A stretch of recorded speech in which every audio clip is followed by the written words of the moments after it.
Ho visto questa dichiarazione del consigliere Bond, capogruppo, non so più di che tipo di gruppo c'è, che dichiara che Renzi sarebbe subalterno alla lobby di Trento e di Bolzano. Mi sembra che Renzi sia bene che lo si veda dopo che abbia cominciato a lavorare,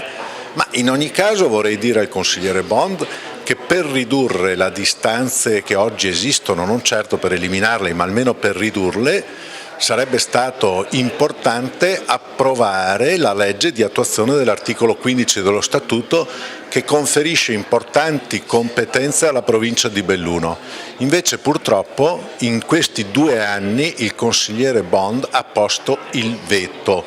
Allora, certo ci sono le lobby magari a livello nazionale, ma c'è anche chi per interessi che non sono certo quelli della provincia di Belluno tiene fermo un provvedimento importante.